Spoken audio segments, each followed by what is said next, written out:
Are you feeling unheard in your prayers? Do you long for a deeper connection with God, one where your words reach His heart and your spirit finds true peace? In today's video, we're diving into the teachings of Jesus on how to pray in a way that opens the door to God's blessings and fulfills the desires of your heart. Jesus Himself showed us not only what to pray for, but how to approach our Creator with humility, faith, and a genuine spirit that moves mountains. We'll explore each step Jesus taught, revealing how to align your requests with God's will and bring real change to your life through prayer. Whether you're facing struggles in relationships, finances, or health, this message holds keys to guide you through those challenges with divine support. Stick with us, and you'll learn the secrets to transform your prayers into powerful conversations that truly connect you to God. If this resonates with you, be sure to like this video and subscribe for more life-changing insights. By joining our community, you're not just staying updated, you're growing in faith, wisdom, and a spiritual journey that brings real change into your life. When we come to God in prayer, it's easy to pour out our hearts with requests, our dreams, fears, and desires. But have you ever considered the depth of asking within God's will? This isn't simply about saying, "Your will be done," but aligning our prayers with a deeper purpose, a higher plan. Jesus teaches us in the Lord's Prayer to seek God's will on earth as it is in heaven. Matthew 6, verse 10. This line is more than words. It's a blueprint for accessing God's full intention for our lives, an invitation to pray with a heart open to His wisdom. Take, for instance, the story of King Solomon. When he became king, he could have asked God for riches, power, or even revenge against his enemies. Instead, Solomon prayed for wisdom to govern his people righteously, aligning his request with God's heart. God was so pleased with this alignment of will that He blessed Solomon with wisdom beyond measure and also granted him riches and honor. 1 Kings 3, verse 5 to 13. Solomon's story reveals a powerful truth. When our requests reflect God's will, His response often exceeds our expectations. Praying within God's will doesn't mean sacrificing our desires, but refining them. We often struggle praying for specific outcomes, like success in a career or healing in a relationship, without fully seeing the bigger picture God has for us. The Apostle Paul experienced this when he pleaded with God to remove his thorn in the flesh. 2 Corinthians 12, verse 7-9. God's response? "My grace is sufficient for you, for my power is made perfect in weakness." In other words, God had a greater purpose, even in Paul's pain. Through accepting God's will, Paul found strength he never thought possible. So how can we know if what we're asking aligns with God's will? Jesus shows us that the first step is to approach with a humble heart, releasing control over the outcome. As he prayed in the Garden of Gethsemane, even Jesus asked, "Father, if you are willing, take this cup from me. Yet not my will, but yours be done." Luke 22:42. In this moment, Jesus demonstrated the deepest act of trust, submitting to God's will, knowing it would lead to something greater. And through His surrender, the door to salvation opened for all of us. As you reflect on your own prayers, consider this. Are you ready to trust God's will, even when it challenges your own desires? When we seek His will, we open ourselves to blessings we may never have imagined. Faith is the very core of every meaningful prayer we send to God, the bridge that connects our hearts with His power. Jesus Himself said, "Truly I tell you, if you have faith as small as a mustard seed, you can say to this mountain, 'Move from here to there,' and it will move. Nothing will be impossible for you." Matthew 17:20. Imagine this, a faith so genuine that it moves mountains. Jesus wasn't speaking in metaphors alone. He was urging us to believe with a conviction that brings our prayers to life. Consider the woman with the issue of blood, who for 12 long years sought healing but found no relief from doctors. She pushed through the crowd just to touch the hem of Jesus' garment, thinking, "If I only touch His clothes, I will be healed." Mark 5, verse 28. She didn't speak, she simply believed.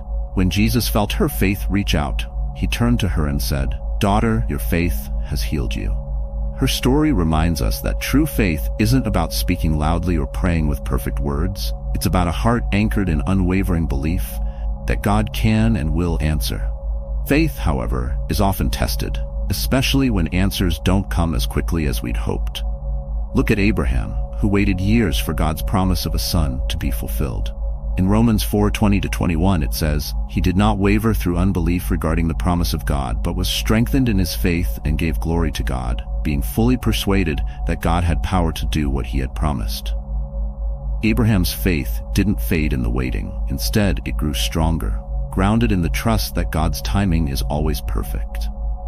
This teaches us that faith is not a momentary feeling, but a steadfast commitment to believe, even when our eyes see nothing. Sometimes, faith means trusting in God's wisdom over our own understanding. Proverbs 3:5 encourages us, "Trust in the Lord with all your heart and lean not on your own understanding." Our human sight is limited, often clouded by doubts, fears, and past disappointments. But faith is about shifting our focus from what we see to who we believe in. When we pray, if our words come from a place of deep, unwavering trust in God's goodness, our prayers become powerful instruments of change, fueled by his limitless strength. As you pray, ask yourself, do I truly believe God hears and will respond? When you root your prayers in faith, you unlock a channel for God's promises to manifest in ways beyond your imagination. Remember, it's not about the size of your faith, but its sincerity. Faith, even as small as a mustard seed, invites God to do the impossible. When we seek God in prayer, persistence and patience are vital keys to experiencing his response. Jesus tells us the story of a widow who continually approached an unjust judge, pleading for justice. Despite his resistance, she did not give up. In Luke 18:1-8, Jesus explains that her persistence moved the judge to act, even though he did not fear God or respect people. Jesus used this parable to teach us that if persistence can influence even the unjust, how much more will a loving God respond to his children who earnestly and persistently seek him? Often we face seasons where it seems like our prayers go unanswered, leaving us questioning whether God is listening. Yet, these moments of silence are opportunities for our faith to deepen, for us to grow in trust. Think of Elijah, who prayed for rain after a long drought in Israel. 7 times he sent his servant to look for a sign, and only on the 7th try did the servant see a small cloud forming in the sky. 1 Kings 18:41-45. Elijah's unyielding patience and belief, even when no evidence appeared, teaches us that sometimes persistence in prayer means continuing to believe even when we see nothing. Our persistence, however, must be matched with patience. In Psalms 27:14, we're encouraged to wait for the Lord, be strong, and let your heart take courage, wait for the Lord. Patience in prayer isn't passive, it's active, a steady decision to trust that God's timing is greater than our own. When we embrace patience, we open ourselves to God's perfect plans, realizing that he is working in ways we may not yet understand. Joseph, for example, waited years in prison and endured hardship, but he remained steadfast, trusting God's timing. In the end, his patience led him to a position of authority and blessing, where he could not only save himself, but also his family, Genesis 41. Persisting in prayer also refines us, helping us develop character and resilience. James 1:3-4 reminds us that the testing of your faith produces perseverance, and through perseverance we are made complete. God uses these periods to shape us, strengthening us for the blessings he is preparing. In waiting, we find depth in our relationship with him, growing from mere seekers to committed followers who trust his goodness beyond our immediate desires. So as you continue to bring your needs before God, remember that he is listening. Just as a loving father hears the cry of his child, God sees every moment you spend in prayer. Keep pressing forward patiently and persistently, knowing that God's answers may come in forms you least expect, but they will come. Perfect, complete, and exactly when you need them. True prayer goes beyond words. It flows from the heart.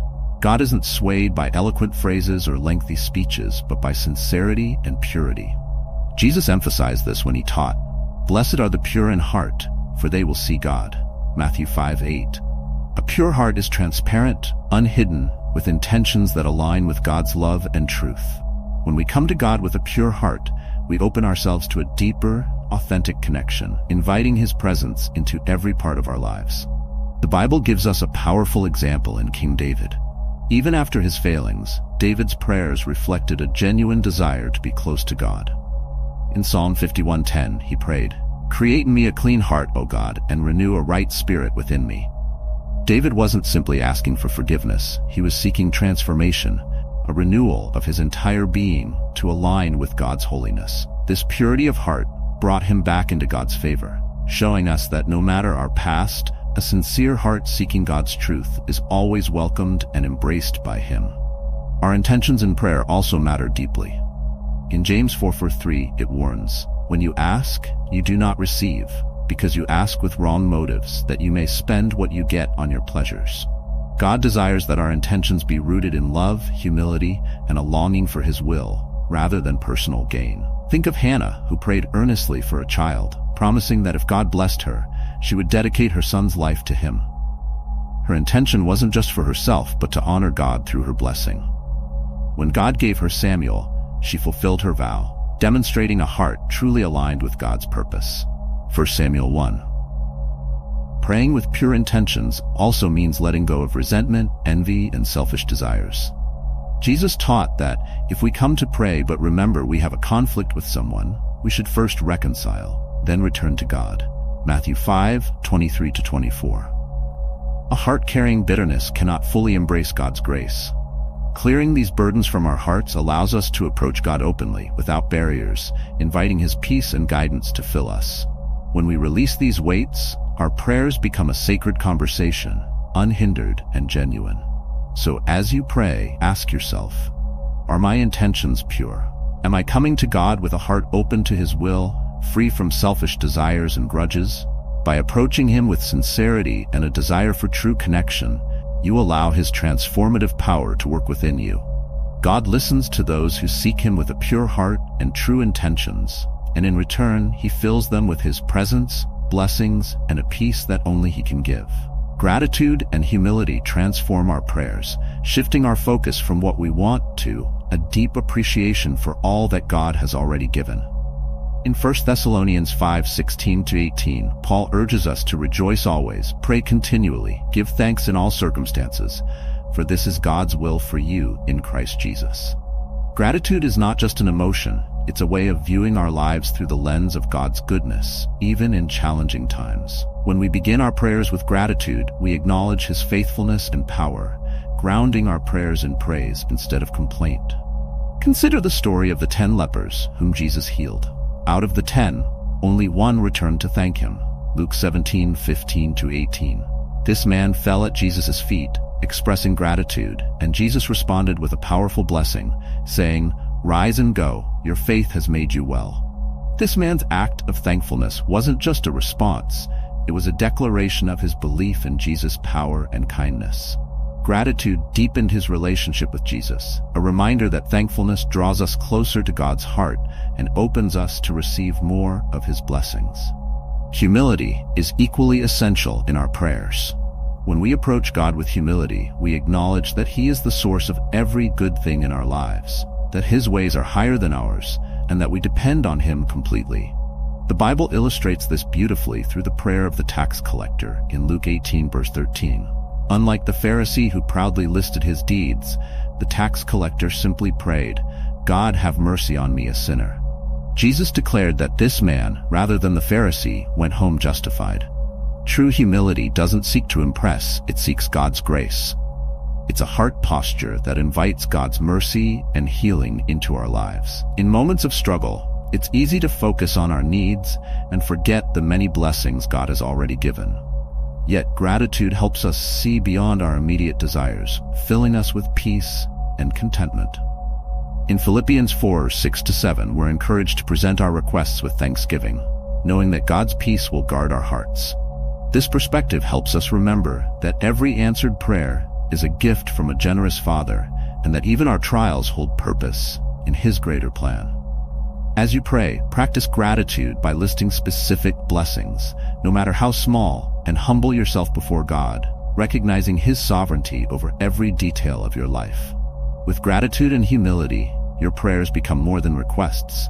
They become acts of worship, expressions of trust, and vessels through which God's peace and presence flow abundantly into your heart. When you approach God with a grateful heart and a humble spirit, you're not only transformed in the moment, but positioned to see His hand working in your life in ways that deepen your faith. Prayer often leads us to ask, but the true journey of faith comes in recognizing and accepting God's answer. God hears every prayer, but His responses may not align with our expectations. Sometimes He says yes, sometimes no, and often, wait.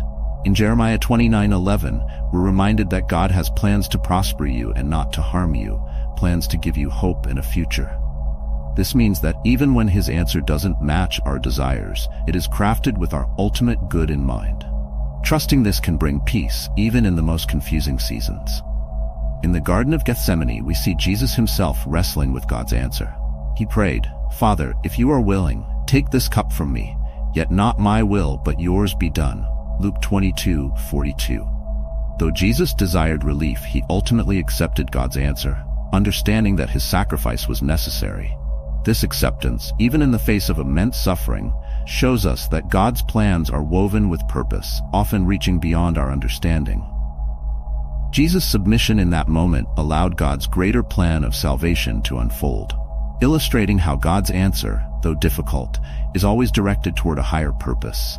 Accepting no or wait can be challenging, especially when we feel deeply about our needs. Paul faced a similar test when he prayed for God to remove a thorn from his flesh. God's response was clear: "My grace is sufficient for you, for my power is made perfect in weakness." 2 Corinthians 12 verse 9. Though Paul didn't receive the answer he initially wanted, he found strength in God's response. He discovered that even unanswered prayers can bring new revelations of God's grace. When we accept God's answer, we grow in resilience, learning to rely not on our own understanding, but on His limitless wisdom. Recognizing God's answer also means staying attuned to how He speaks to us. Often answers arrive in unexpected ways, through the counsel of others, doors that open or close, or a deep sense of peace guiding us in a certain direction. In 1 Kings 19, Elijah looked for God in powerful winds, earthquakes, and fires, but God's voice came in a gentle whisper. This story reminds us to listen closely, for God's answer may come subtly, requiring our full attention and trust to understand it fully. So, as you bring your prayers before God, remember that His answer may stretch beyond your initial request. Open your heart to His response, whether it's immediate, delayed, or different from what you hoped for. By recognizing and accepting God's answer, you align yourself with His divine plan, finding peace in knowing that, regardless of how He responds, He is working all things together for your good. Through trust and surrender, each prayer deepens your relationship with Him, guiding you toward a life of true faith and purpose. As we deepen our connection with God through prayer, may we always recognize His answers and trust in His perfect timing. Thank you for watching. If you found value in this video, please like, subscribe to our channel, and stay tuned for our next uplifting message.